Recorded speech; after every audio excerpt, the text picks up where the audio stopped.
Hi guys, कैसे हो आप सब? I hope you are doing great. In today's video, let's talk about something that would be related to your spoken English, okay? So let's begin the topic now. The first topic would be at first sight. At first sight which means पहली नज़र में, okay? उस जगह पे आप at first sight को use कर सकते हैं। आप सेंटेंस में पहले बोल सकते हैं या फिर लास्ट में बोल सकते हैं, जैसे आप चाहें यूज़ कर सकते हैं। तो आइए कुछ एग्जांपल्स देखते हैं। पहली नज़र में मुझे नहीं लगा कि हम साथ हो पाएंगे, लेकिन हम बहुत अच्छे दोस्त बन गए। At first sight, I didn't think we would be able to get along, but we have become great friends. पहली नज़र में मैं परिणामों से निराश था, लेकिन मैंने महसूस किया कि मैंने गलती की थी। At first sight, I was disappointed with the results, but I realized that I had made mistake. The next topic would be on suspicion of. On suspicion of का मतलब होता है के शक में या फिर के शक पर, ठीक है। उस जगह पे हम ऑन सस्पिशन ऑफ को यूज़ करेंगे। अगर कोई वर्ब होगा उसमें आप आईएनजी फॉर्म में दिखाएंगे, नहीं तो सिंपली ऑब्जेक्ट रख सकते हैं। जैसे पुलिस ने उस व्यक्ति को हत्या के शक में गिरफ्तार कर लिया, तो कह सकते हैं the police arrested the man on suspicion of murder. शिक्षक को धोखाधड़ी के शक में स्कूल से निलंबित कर दिया गया था। The teacher was suspended from school on suspicion of cheating. Package को अवैध ड्रग्स होने के संदेह में जब्त कर लिया गया था। The package was seized on suspicion of containing illegal drugs. The next topic would be on a regular basis. On a regular basis मतलब होता है नियमित रूप से, मतलब डेली, हर रोज़। उस जगह पे हम ऑन ए रेगुलर बेसिस भी यूज़ कर सकते हैं। जैसे मैं पिछले 6 महीनों से नियमित रूप से, मतलब रोज़ जिम जा रहा हूँ और मैंने अपने फिटनेस लेवल में महत्वपूर्ण अंतर देखा है। तो मैं कह सकता हूँ I have been going to the gym on a regular basis for the past 6 months and I have noticed a significant difference in my fitness level. मैं काम या पढ़ाई से नियमित रूप से ब्रेक लेता हूँ, तो मैं कह सकता हूँ I take breaks from work और studying on a regular basis. The next topic would be on behalf of. On behalf of का मतलब होता है की ओर से, मतलब किसी की ओर से। तो उस जगह पे आप ऑन बिहाफ ऑफ को यूज़ कर सकते हैं। जैसे मैं अपनी बहन की ओर से माफ़ी मांगता हूँ, तो मैं कह सकता हूँ I apologize on behalf of my sister. मैं अपने दोस्तों की ओर से जन्मदिन की पार्टी की प्लान बना रहा हूँ या फिर प्लान कर रहा हूँ, तो मैं कह सकता हूँ I am planning a birthday party on behalf of my friends. The next one is on account of. On account of का मतलब होता है के कारण, ओके। उस जगह पे हम ऑन अकाउंट ऑफ को यूज़ कर सकते हैं। जैसे मैं अपनी ख़राब तबीयत के कारण आज डॉक्टर के पास जा रहा हूँ। I am going to the doctor today on account of my poor health. मैं बीमार होने के कारण पार्टी में नहीं आ सका। I couldn't come to the party on account of being sick. The next topic would be on the brink of.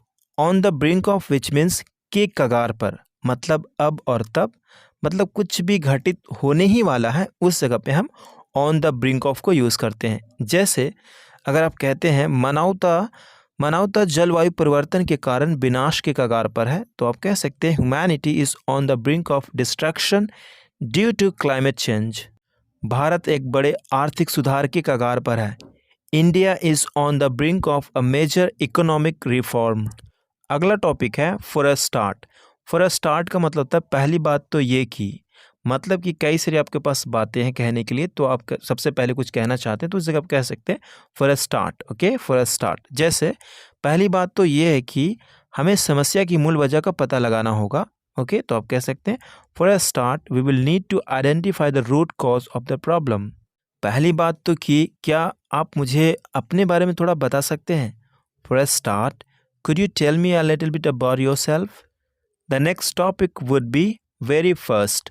Very first का मतलब होता है पहला पहला, मतलब very first time, पहला पहला बार, इस तरह से भी यूज़ कर सकते हैं।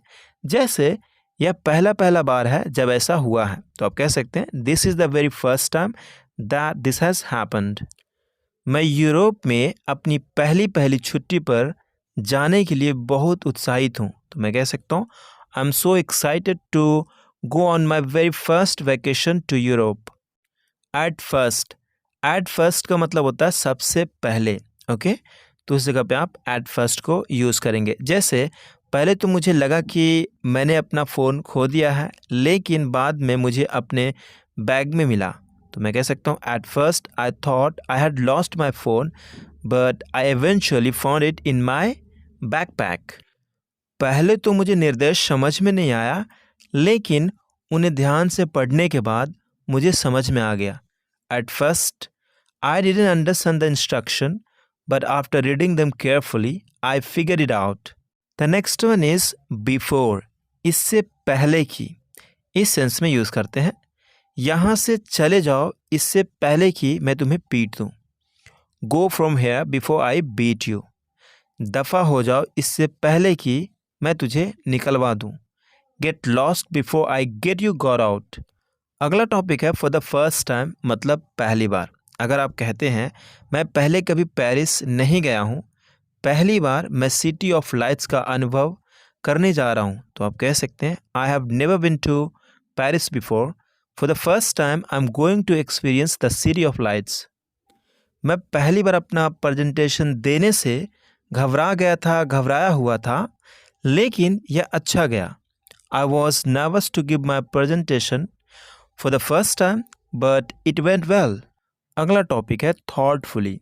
थॉटफुली का मतलब होता है सोच समझ कर। उस जगह पे आप थॉटफुली को यूज़ कर सकते हैं। जैसे डॉक्टर ने मरीज़ की लक्षणों की सोच समझकर जांच की। The doctor thoughtfully examine the patients symptoms. Company ने सोच समझकर कॉन्फ्रेंस के दौरान अपने कर्मचारियों के लिए ट्रांसपोर्टेशन और भोजन की व्यवस्था की। तो कह सकते हैं the company thoughtfully provided transportation and meals for its employees during the conference.